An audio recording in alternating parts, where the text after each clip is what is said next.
que pelea campeonato con Huracán, sospecha de Echenique y esto dijo tras el partido contra Lanús. Mucha angustia porque es la tercera vez que nos dirige este árbitro y la tercera vez que nos perjudica directamente. Yo nunca había dicho, porque la primera no dije nada con Boca, la segunda con Belgrano, penal clarísimo que ni siquiera lo tuvo en cuenta.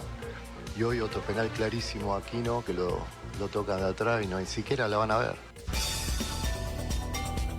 Esto fue Servicio de Noticias. 2 minutos de información a cada hora. En Onda Latina, paramos para comprar. Inicio espacio publicitario.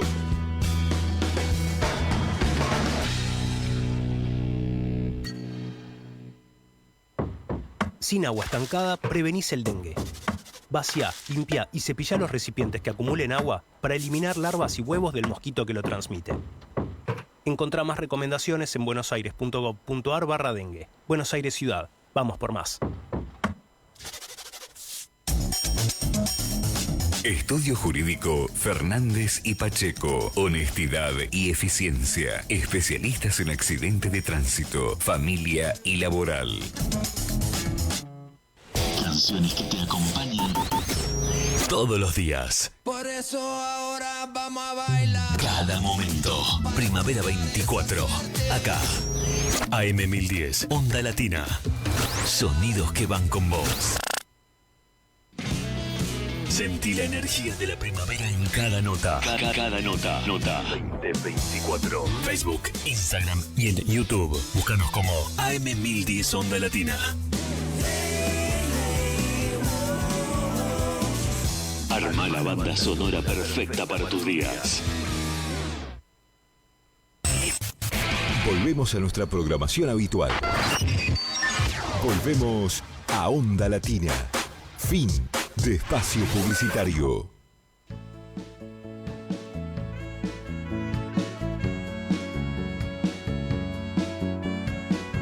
Crónicas barriales, arte y cultura en la ciudad. Lugares y personajes emblemáticos de la bohemia ciudadana. Sus escritores, artistas e intelectuales. El pasado y el presente en 60 minutos de radio. Acá en la AM 1010 Onda Latina, los sábados de 15 a 16 horas. Conducción Luis Raúl Calvo y Nora Patricia Nardo, con la participación especial de Adriana Gaspar en Artes Visuales. Te esperamos.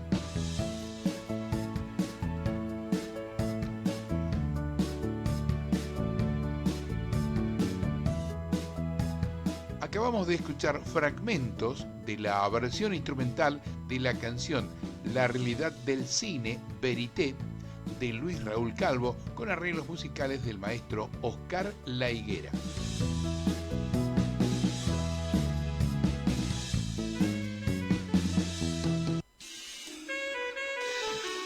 Hola, ¿qué tal? Buenas tardes. Nuevamente acá en la M1010 Onda Latina con crónicas barriales, arte y cultura en la ciudad. Nos acompaña en la operación técnica Fabricio Guerrero, nuestros teléfonos 4372-2841, 4372-3061. Bueno, en principio comentarles que el martes pasado llevamos a cabo el último encuentro de este año 2024 del ciclo literario y de arte Antonio Liberti. Fue el encuentro número 748. Nos acompañaron Norberto Barleán en la parte de cuentacuentos. En la parte de poetas hispanos en París tuvimos los poemas de Bernardo Chaveta y Mario Daniel Villagra, 2 poetas argentinos que están radicados allá y que fue comentado por Estela Calay. La mesa de poesía Amadeo Gravino, en la cual participaron Graciela Arauz, Graciela Bucci, Susana Cataño, Yadira Paucar Guzmán, una joven poeta, Guillermo Pilia y Adalberto Polti. En artes visuales, algo para compartir, Adriana Gaspar habló sobre una futura actividad teatral en relación a Carmen y Daniel, el libro que publicara la artista visual Patricia Pellegrini hace un tiempo, y bueno, va a haber una actividad en el auditorio de agronomía.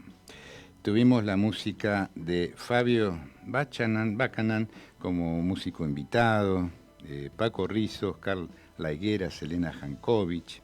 La organización a cargo de Julio Bepere, que se ha reintegrado nuevamente a nuestro grupo, María Marta Donet, Adriana Gaspar, Nora Patricia Nardo y quien les habla, Luis Raúl Calvo.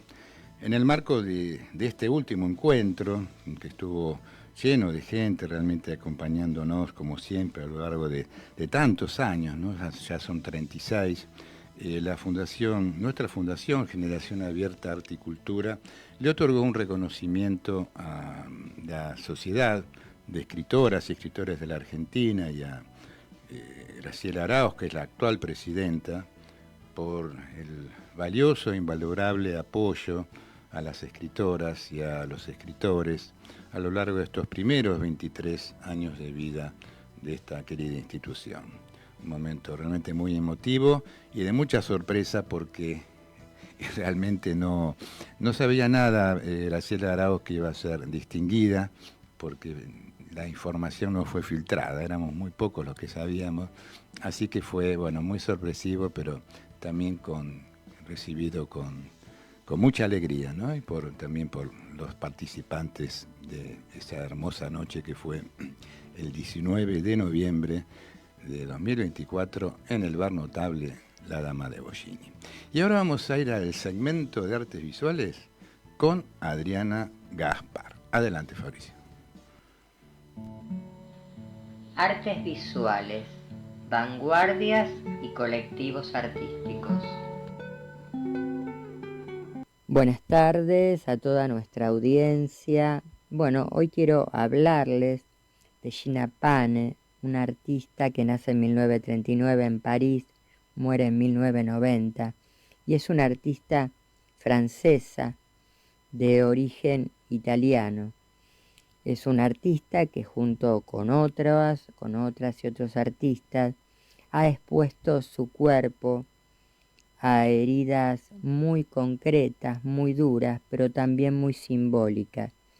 Para comprender un poco la obra de quienes conformaron el body art en la segunda mitad del siglo XX, hay que partir de la base de que conciben el cuerpo como mucho más de lo que externamente observamos. Lo entienden al propio cuerpo como espejo y forma de nuestras aspiraciones, de una zona visible del deseo humano, de la perfección, de ese símbolo social, de esa búsqueda extrema de la identidad. El cuerpo como portador de metáforas. La pregunta es, para que nuestro cuerpo sea portador de metáforas y tenga ese cruce con el simbolismo, ¿hasta dónde lo debemos o lo podemos o nos podemos permitir exponerlo? Esa es una pregunta que empiezo dejándole a nuestra audiencia, ¿no? En los años 60 y 70, el body art tuvo su apogeo como movimiento estético, donde el cuerpo era el soporte de obra. Body art, ¿por qué? Porque se trabajaba sobre su propio cuerpo. O sea, yo he hablado mucho acá de las performances, pero la performance como soporte del cuerpo y puede estar en vínculo o en relación con la utilización de objetos externos que no tengan que ver con nuestro propio cuerpo. Hay distintas simbolizaciones y distintos caracteres de la performance. En el body art, el objeto era el propio cuerpo y sobre el propio cuerpo se trabajaba. El propio cuerpo podía ser lastimado. Este movimiento fue un movimiento que agrupó Vito Acconci, Chiris Boerdem y Marina Abramovic, junto con Gina Pane, y otros artistas que investigaron con su propio cuerpo y en muy distintas direcciones la energía, también poniendo un poco a prueba su propia resistencia, ¿no? Su propia resistencia no solo corporal, sino también psicológica. Quizás las acciones de Shinapane resulten especialmente significativas porque la agresión y la violencia que contienen sus acciones con su propio cuerpo físico-mental están cargadas de un simbolismo realmente muy hondo. Por ejemplo, en los años 70 el artista expuso su físico a pruebas muy duras e hizo de él su principal instrumento de trabajo artístico, junto con objetos que emanaban mucha violencia, no solo desde lo conceptual, sino desde la materialidad propia, porque trabajaba con vidrio, con cuchilla de afeitar o con agujas de coser. También, por otro lado, trabajaba con elementos simbólicos como la leche y la miel, el fuego o la propia sangre de su cuerpo, cuando ella se hacía alguna herida o alguna incisión en la que se lastimaba y realmente sangraba mucho. De esta forma, ella ponía en valor ese sufrimiento personal, poniendo de relieve una visión doble del cuerpo. El cuerpo como símbolo de fertilidad, de fecundidad, el cuerpo como objeto sexual y el cuerpo como vehículo, para la regeneración interior y la huida de la muerte. Y quizás algo que preocupaba por aquella época era esa búsqueda de la inmortalidad. Pero para el cruce de todas estas temáticas y toda esta conceptualización, la artista exponía su propio cuerpo a performar acciones en la que realmente quedaba no solo su cuerpo físico, su mente en un estado de vulnerabilidad absoluta y donde además también corría un riesgo de vida su propia persona, porque se hacía incisiones y heridas en la que su cuerpo quedaba como un objeto sangrante. Ella plasma sobre su piel fantasmas íntimos pertenecientes a su inconsciente. Las prácticas que llevó a cabo sobre su cuerpo se acercan a las realizadas un poco con esta intención religiosa de los pueblos primitivos y se relacionan con un intento de vincular la vertiente invisible de la piel a ese imaginario inconsciente, pero también a ese lado visible, relacionado con los códigos culturales y esas representaciones, esos fantasmas que tomaban de los pueblos primitivos. No sabemos que en los pueblos primitivos el fuego y las heridas eran partes de acciones, podríamos decir, ¿no?, que integraban el mundo cultural de estos sacrificios, de estos cuerpos.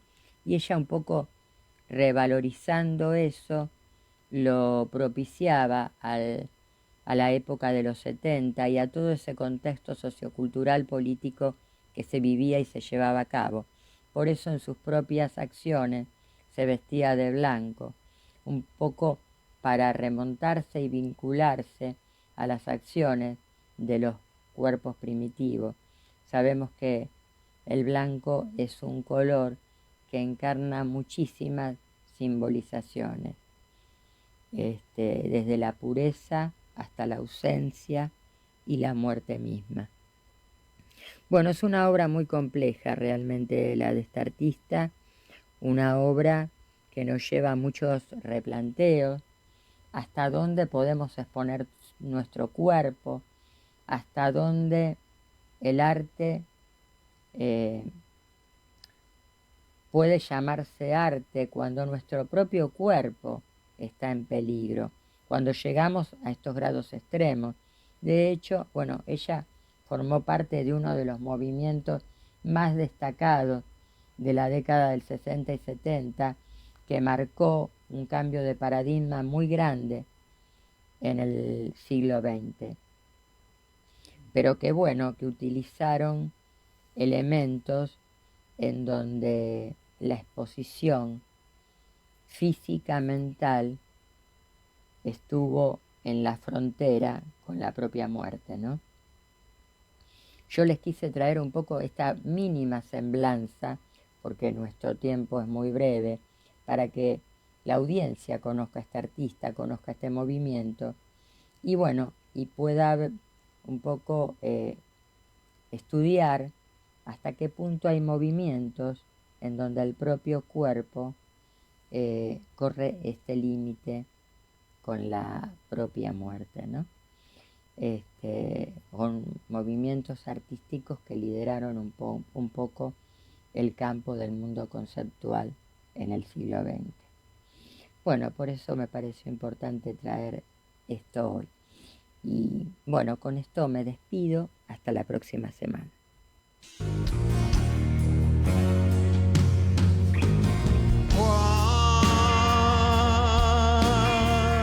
Todo era nada el principio.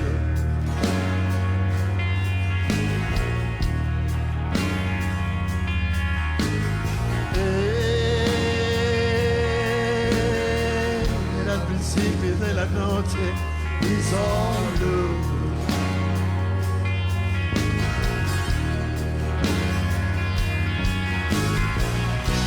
y fue el cielo. Que es aquí.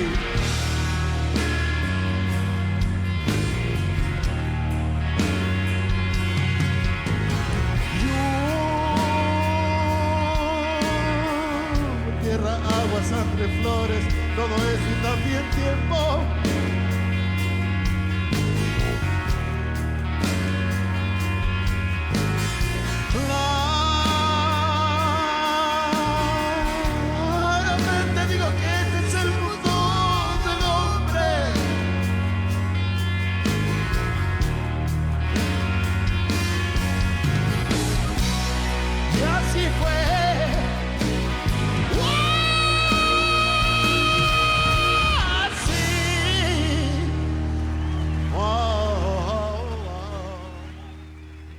En agosto de este año le comentó a sus seguidores, enormes seguidores de tantos años, que lamentablemente por un problema de POC no iba a poder continuar en los escenarios cantando como gran parte de su vida.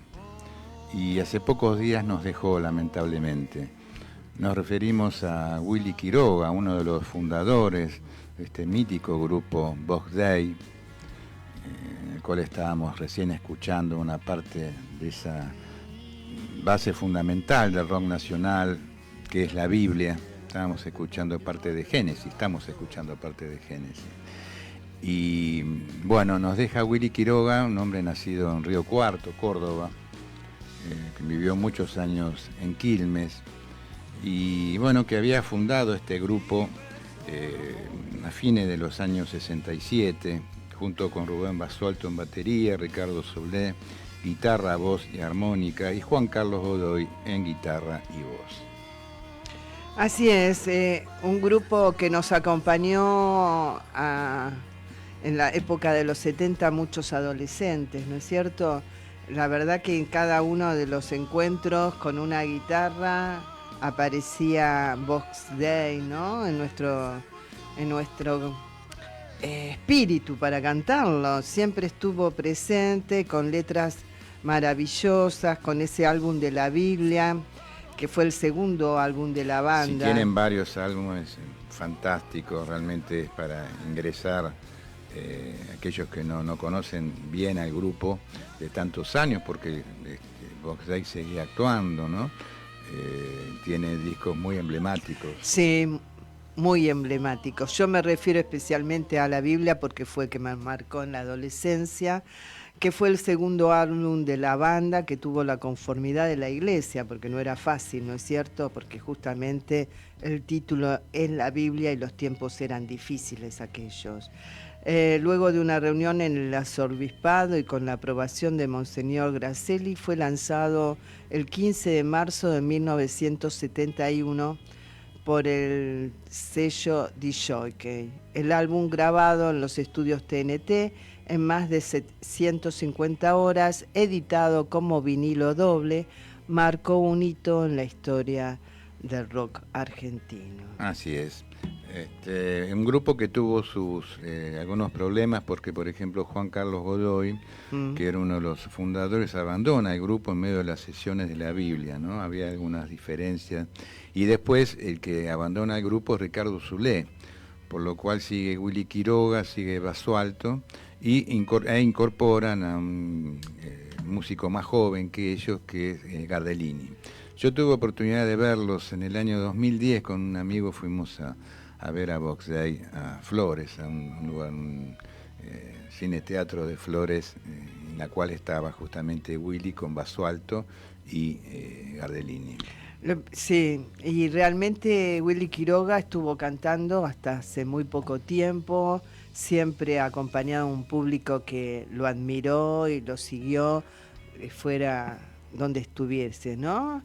Así que, bueno, nuestro pequeño homenaje, ya hablaremos nuevamente de Willy Quiroga y de toda su trayectoria, pero hoy no queríamos dejar pasar, como nuestro primer programa de Crónicas Barriales de que falleció, hacer mención de él.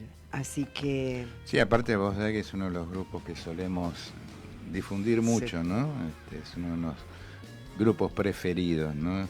Fueron muy importantes a lo largo de toda su trayectoria, y en la década del 70, que fue un poco la base en la cual se fue conformando lo que luego sería el rock nacional, fue uno de los grupos más sólidos e importantes, ¿no?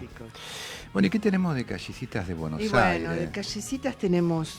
Hay una callecita en la zona de Nueva Pompeya. Eureka, a alguien que, bueno, Arquímedes. ¿No? En la zona de Nueva Pompeya. Sí, vos lo decís, yo como no conozco. Sí, señora, está en Nueva Pompeya. Vos incursionaste por esos barrios cuando eras joven, ¿no? No, sí, claro. Sí, Arquímedes, que nació en 287 años antes de Cristo y falleció 212 años antes de Cristo, fue un inventor e ingeniero griego, considerado como el mayor matemático de la antigüedad y uno de los más grandes de todos los tiempos.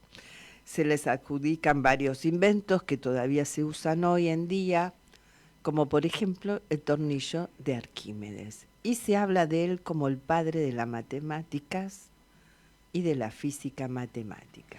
Nació en la colonia griega de Siracusa, en Sicilia, y vivió allí toda su vida, a excepción del breve periodo de tiempo que pasó estudiando en Alejandría, Egipto, donde se hizo amigo del polímata Eratóstenes y el astrónomo Canón de Samos.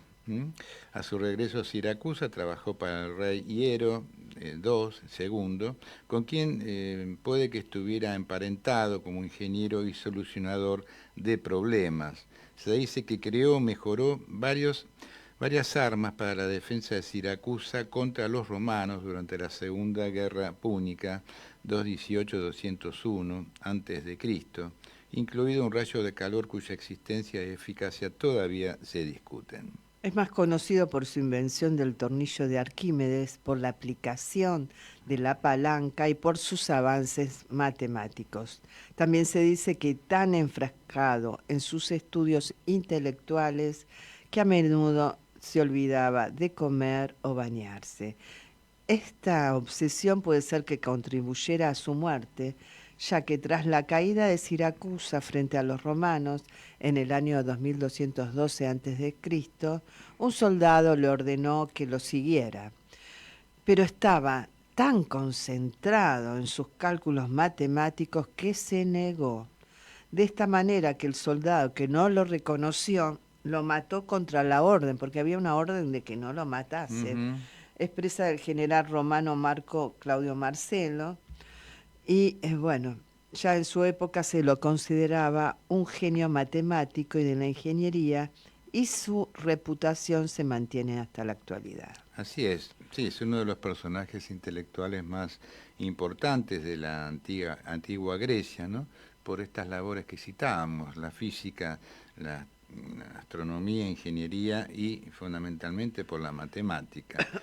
Hay varias frases, ¿no? Como decías sí. Vos, nombrabas a una de ellas, que se han popularizado de Arquímedes, la que tiene que ver con eureka, una frase popular para expresar satisfacción cuando encontramos la respuesta a algo. Su historia es bastante interesante, ya que se dice que Arquímedes corría desnudo por su baño, emocionado, al descubrir que podía medir la densidad de los objetos con la medida del desplazamiento de un objeto por el agua con respecto a su peso. Todo dicho por Polio. ¿Qué dijo Arquímedes? Dijo Arquímedes. Hay otras versiones que dicen que lo dijo por otra cosa, por una corona que descubrió que no era de oro puro, sino que estaba mezclada con plata, pero dijo eureka, dijo claro. Eureka.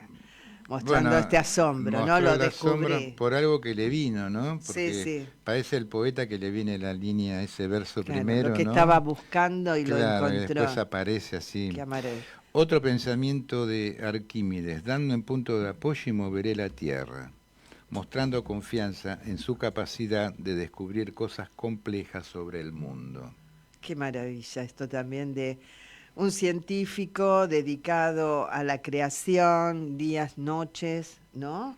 Y con esta seguridad que iba a dejar algo para el mundo. Otra, aprendo que algunos sean mis contemporáneos o mis sucesores por medio del método. Una vez establecido, serán capaces de descubrir además otros teoremas que aún no se me han ocurrido. Esto es la enseñanza de un maestro, ¿no? Totalmente. Dice Arquímedes, hay cosas que parecen increíbles para la mayoría de los hombres que no han estudiado matemáticas. Las matemáticas gobiernan casi todo en el mundo, desde formas hasta sonidos. Así es. Y una quinta, a ver. A ver, una quinta. Expondré el primer teorema que me llegó a conocer por medio de la mecánica, a saber que cualquier segmento de una sección de un cono en ángulo recto, es decir, una parábola, es 4/3 del triángulo que tiene la misma base e igual altura. Una referencia a cómo iniciaría su obra y los textos que se incluirían en este. Muy bien. Y bueno, esta me interesa agregar. El hombre siempre ha aprendido del pasado. Es necesario aprender las lecciones de nuestro pasado para construir un mejor futuro. Bueno, muy importante eso de Arquímedes, ¿eh? Claro. Realmente. El pasado es la base, ¿no? Para ir construyendo después presente y futuro. Vamos a ir al primer tema musical, pero queremos invitarlos a todas y a todos porque dentro de un ratito a las 7 de la tarde en el club El Trébol, que está en Parque Chas, Gándara 2840, se va a realizar la 4ª edición del Festival Internacional de Poesía Parque Chas Luis Lucci, en homenaje a quien fuera un emblemático, gran poeta argentino, Lucci, quien vivió gran parte de su vida en Barcelona, España. Fue uno de los poetas más emblemáticos de la generación del 60, junto con Hellman, junto con Rafael Vázquez, junto con Roberto Santoro, y bueno, Juana Vignosi, y tantos otros y tantas otras poetas que poblaron aquel momento tan histórico que fueron los 60 a nivel mundial, ¿no? Una época de muchos cambios, y este grupo de poetas pensaba, ¿no?, que un poco el arte y la poesía tenían que servir para modificar algo del mundo, ¿no? Así que bueno, estaremos ahí leyendo algunos poemas y compartiendo con la gente que organiza, entre ellos amigos nuestros como Lilian Garrido y Daniel Quintero. Así que los esperamos, la entrada es libre. Otra cosa importante, se realiza en un club social y de fomento, ¿no?, que hay en tantos barrios, ¿no? Y qué importante que allí reine la poesía y el arte. Así es. Bueno, a las 7 de la tarde, hoy, Gándara 2840.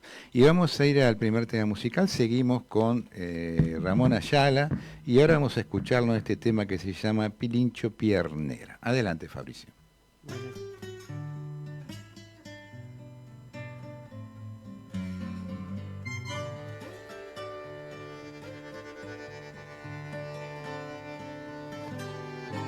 Yo soy Pilincho Piernera, ¿y qué le vamos a hacer?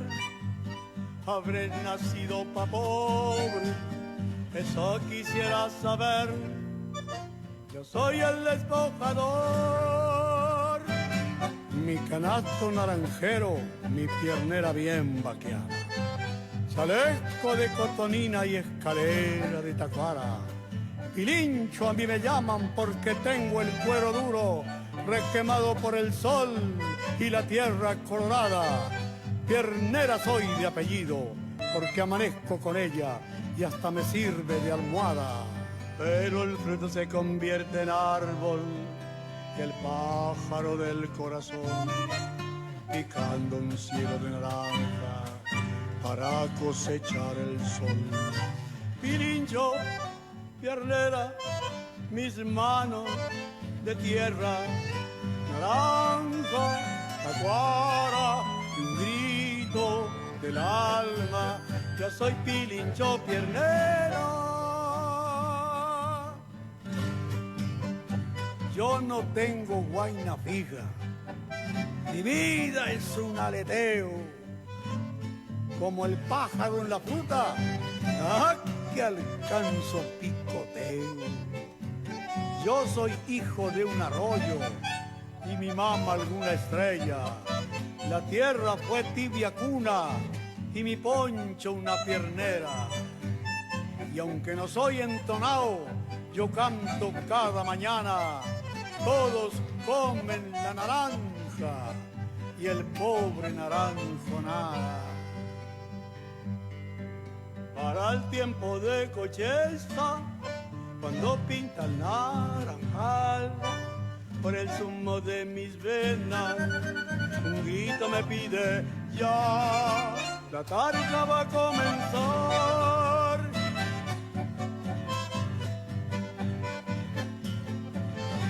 Y detrás de la muralla verde, las manos del trabajador, tejiendo un sueño de esperanza para cosechar el sol. Pilincho, piernera, mis manos de tierra, naranja, tacuara, un grito del alma, yo soy Pilincho Piernera.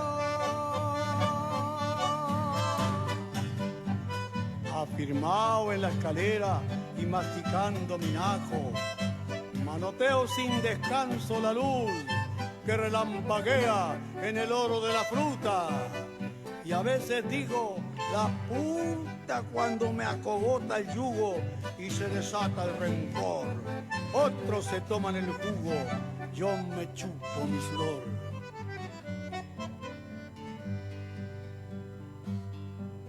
Yo soy Pilincho Piernera, ¿y qué le vamos a hacer? Habré nacido pa' pobre, eso quisiera saber. Yo soy el desbocador.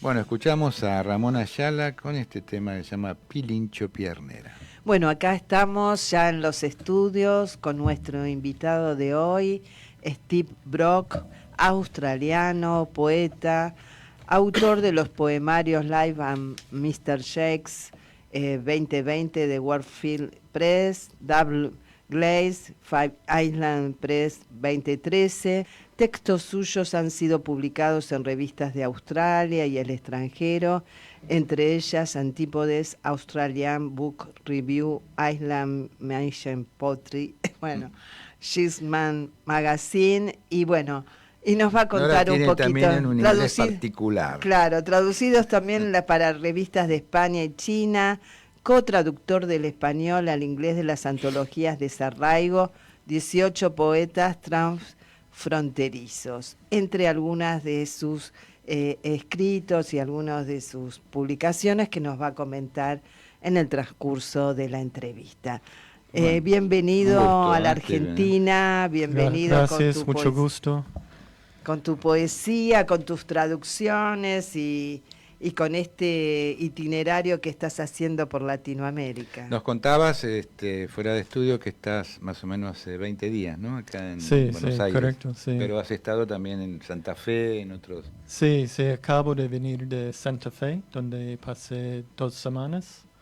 Y esto es el cuarto vez que estoy acá en Argentina. La cuarta vez que venís. Sí, bien. La primera vez yo vení como estudiante de intercambio cultural. Ajá. En el 89. Sí. Y me quedé con una familia acogida en Santa Fe, la ciudad de Santa Fe. Y fue una experiencia muy linda. Linda, claro. Eso fue el año que subió Menem. Claro. El año de la hiperinflación. Sí, terrible. Sí. Y siempre he mantenido contacto con esta familia y han sido muy importante en mi vida. Sobre todo la mamá de esa familia acogida, la María Guadalupe Lacia, y ella fue una escritora argentina de la literatura juvenil, poesía y cuentos. Mirá. Y en ese tiempo yo era un pibe de 17 años. Claro.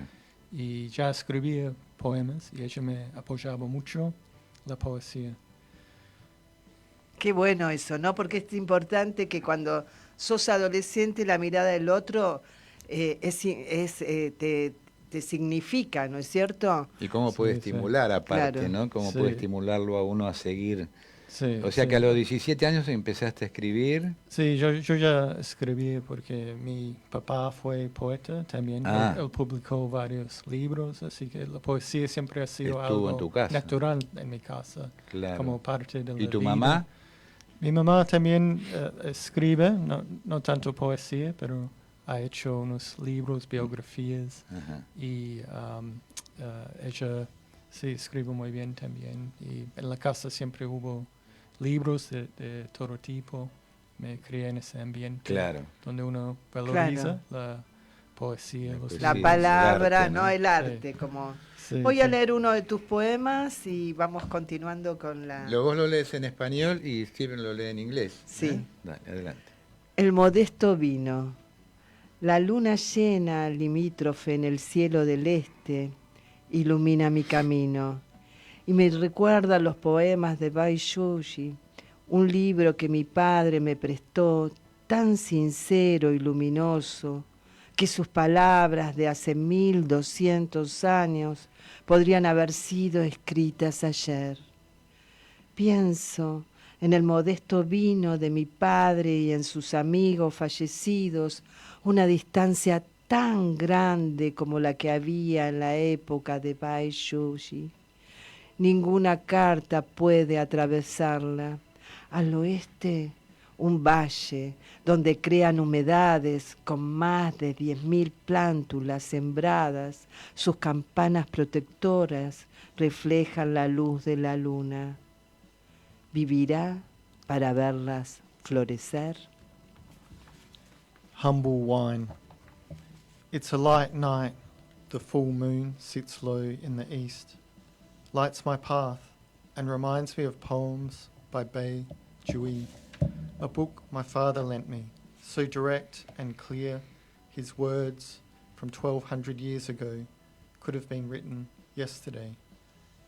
I think of my father's humble wine and his late friends, a distance as great as it was in Bai Juyi's time, no letter can breach. To the west, a valley where they're creating wetlands. Over 10,000 seedlings planted, their protective casings glowing in the moonlight. Will he live to see them blossom? Muy bien. Una preguntita, antes que me olvide. Sí. ¿Cómo fue cuando vos empezás a escribir poesía, la reacción en tu casa, sobre todo tu papá que también fue poeta y había publicado? ¿Te estimuló? ¿Cómo fue la reacción de él, digamos, al encontrarse con un hijo que seguía aparentemente por el mismo camino, no?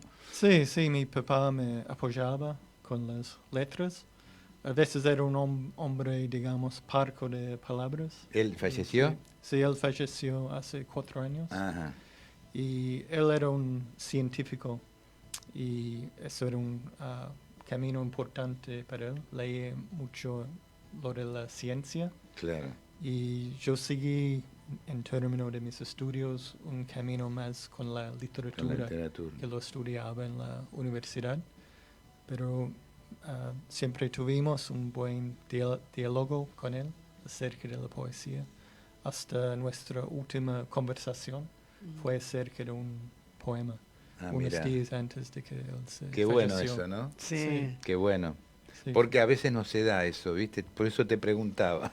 No, claro, que a veces el padre que escribe no quiere que escriba o hay como una competencia o algo por el estilo. Nos ha ocurrido algunos casos, ¿no? Sí, pero mira, bueno. hay un tema psicológico ahí, digamos, que sí, debe haber algo ahí, como, no sé, un tipo de competencia tal vez. Sí. Pero siempre en la poesía tomamos unos caminos un poco diferentes y bueno, a la vez tuvimos una buena relación y fue lindo. Qué bueno. Estos poetas orientales que tomaste, como acá este nombre que yo no lo conozco, ¿no?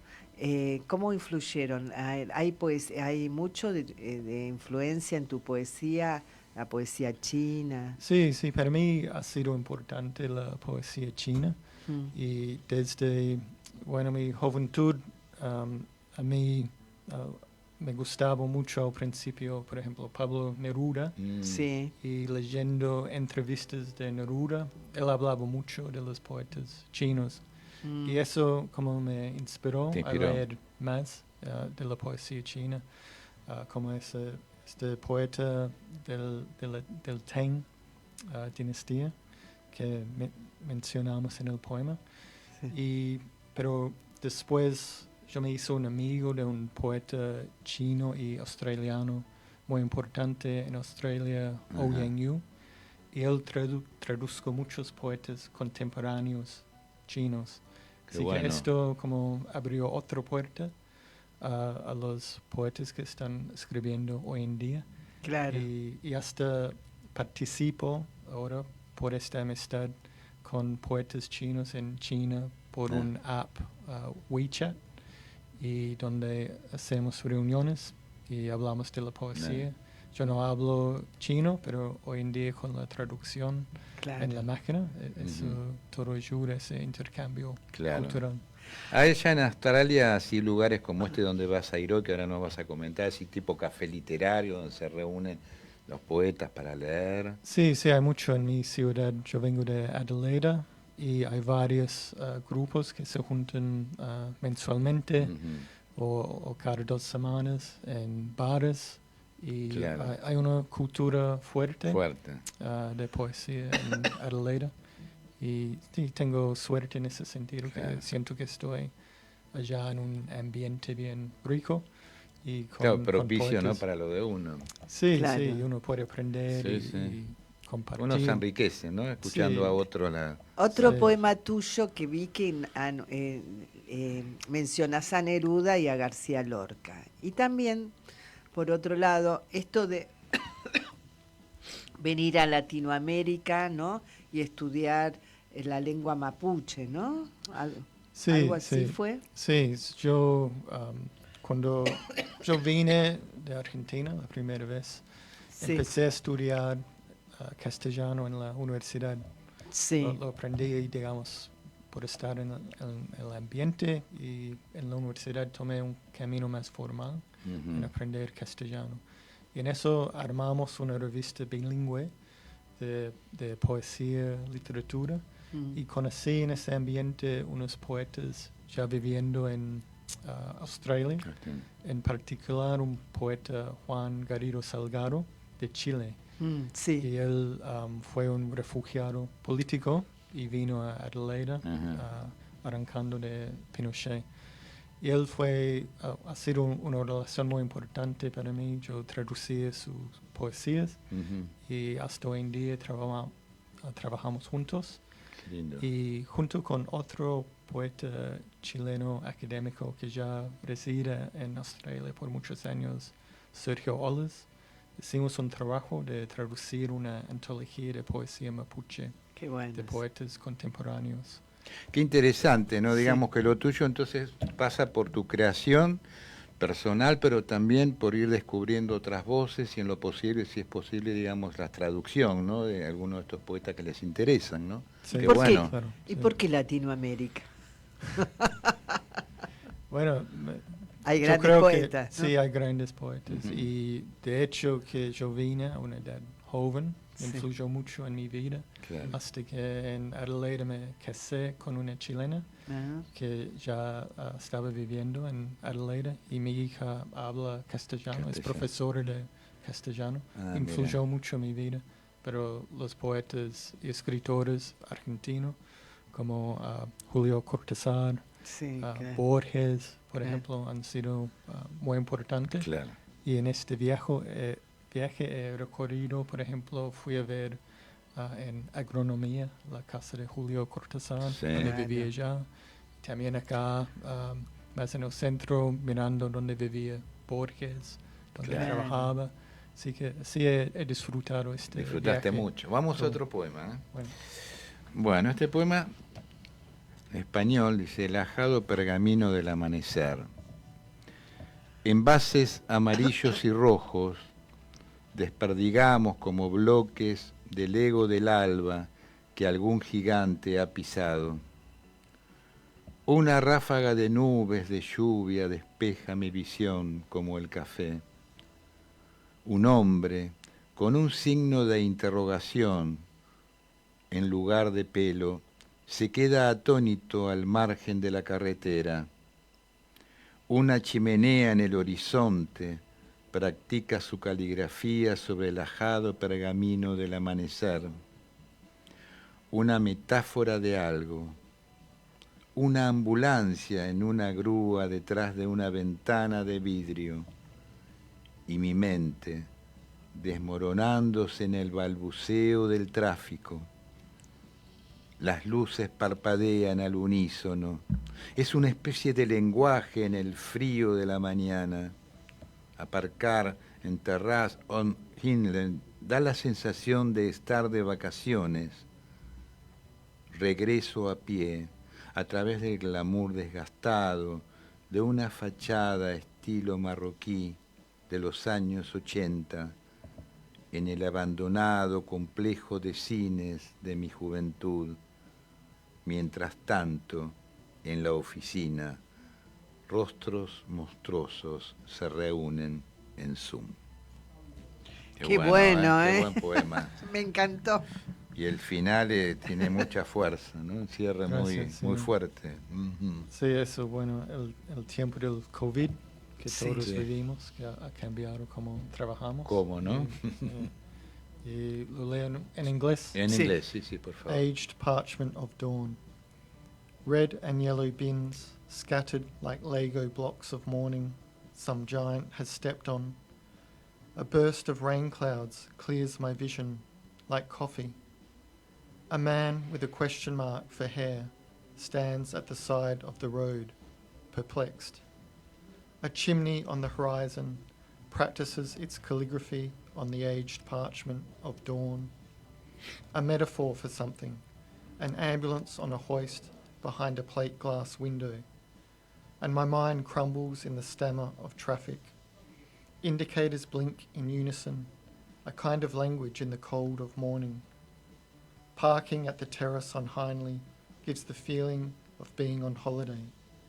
I walk back through the damaged glamour of a 1980s Moroccan-style facade in the empty cinema complex of my youth.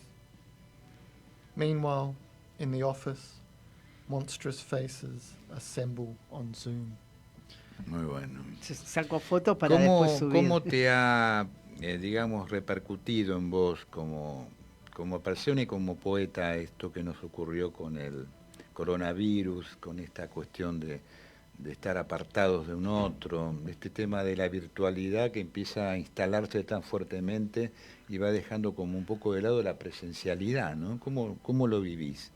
Sí, bueno, en Adelaida tuvimos el lockdown, que se dice, donde uno tenía que estar en casa. No fue tan largo como en otras ciudades, pero afectó bastante las relaciones para todos. Como un ser un poco introvertido, a mí me gusta leer. Para mí no era tan malo quedarme en la casa con libros, escribiendo. Pero lancé mi libro, el último libro, en el 2020, en pleno tiempo de COVID.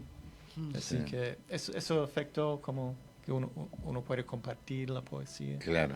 Y hasta el título que di a esa colección, Live at Mr. Jake's, tiene la ironía porque fue escrito en un contexto de COVID cuando no se podría participar mucho en vivo. Y la incertidumbre era terrible. Sí. El tema de ese poema es justo estar en una casa, en un living, con un amigo creativo que tenía su propio estudio. Claro. Y estar ahí en ese momento como encerrado, creando algo, pero creándolo en la casa y compartiendo por las redes como se puede. Claro. En ese tiempo. A ver, otro poema en castellano que tengas y lo traducimos, lo lees en inglés. Tengo uno más corto que escribí en un bar. Son dos, ¿no? Este. ¿Leo los dos? Lee el primero. Dale. Él lee en español, en inglés y después yo leo el segundo.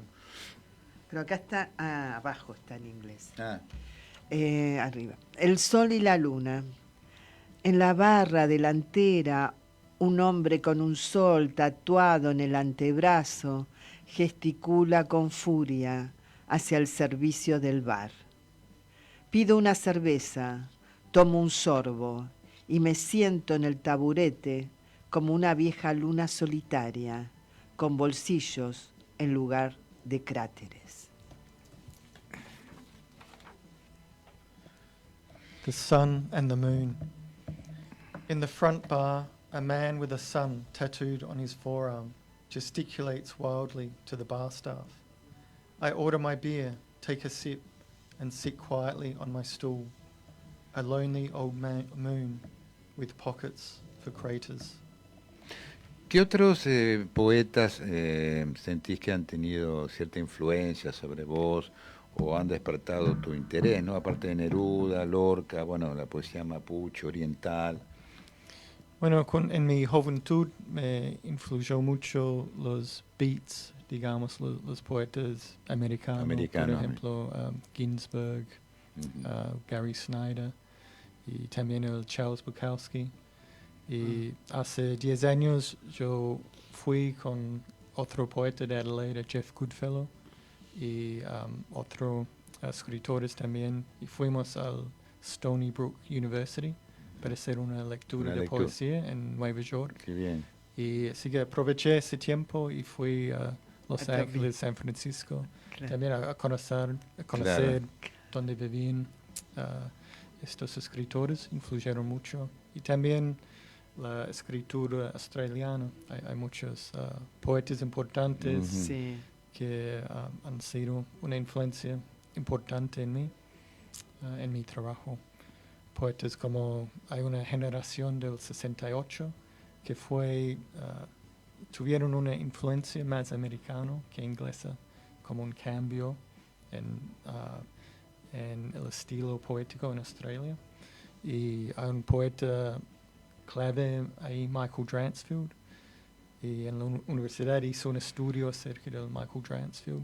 esto me abrió el camino a conocer otros poetas de ese Otros tiempo. poetas, claro. Bueno, esta diversidad, ¿no? Que es importante para después poder ir construyendo una propia voz, ¿no? Sí, es importante entender la poesía del lugar de donde uno viene, ¿no? Oye, ¿podés vivir de tu escritura? No, mira, yo no. Otros sí. En mi caso, yo siempre he trabajado en trabajo de oficina, digamos. Sí.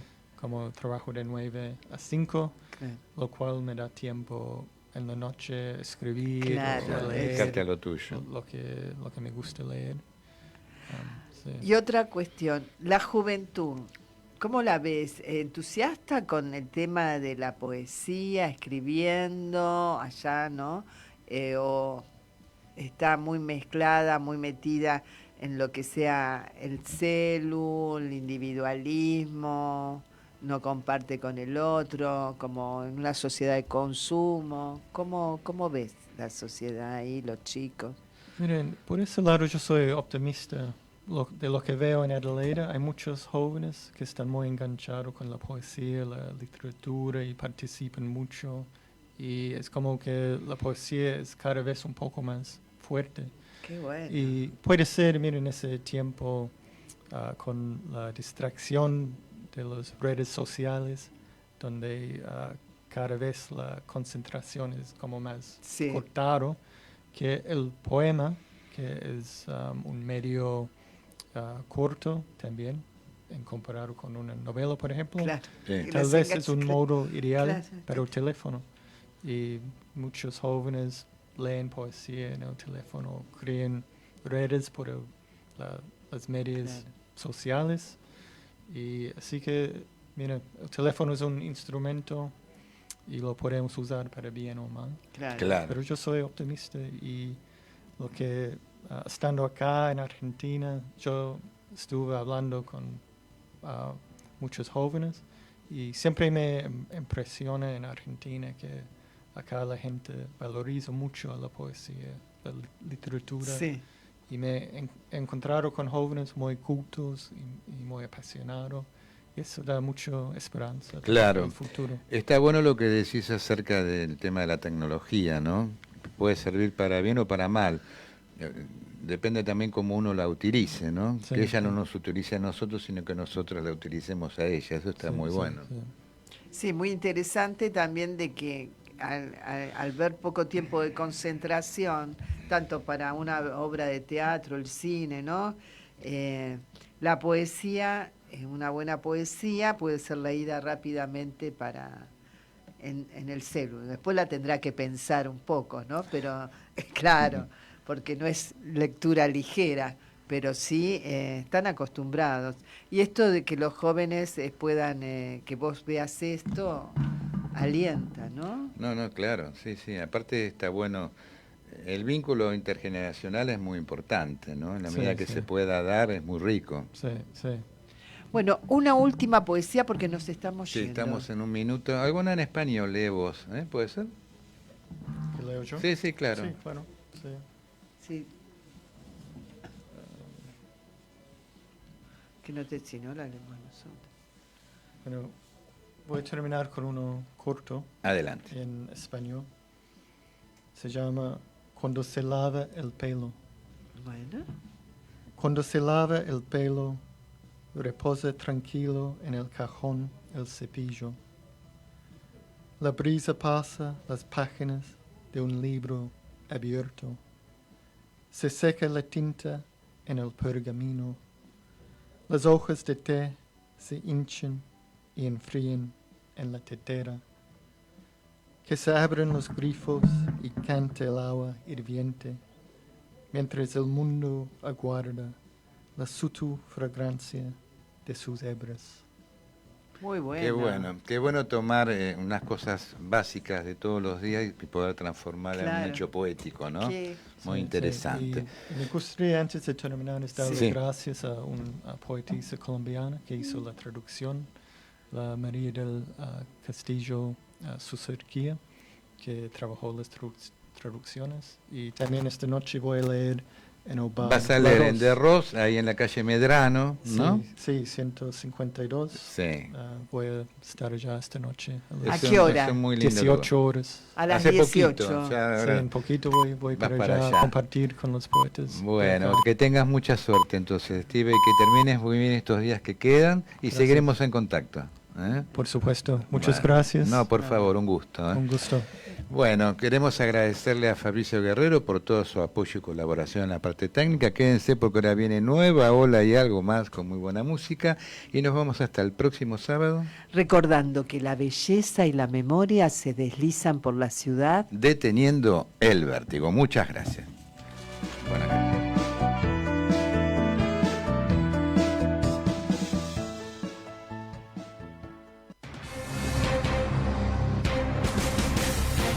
Desde la ciudad autónoma de Buenos Aires transmite AM 1010 Onda Latina.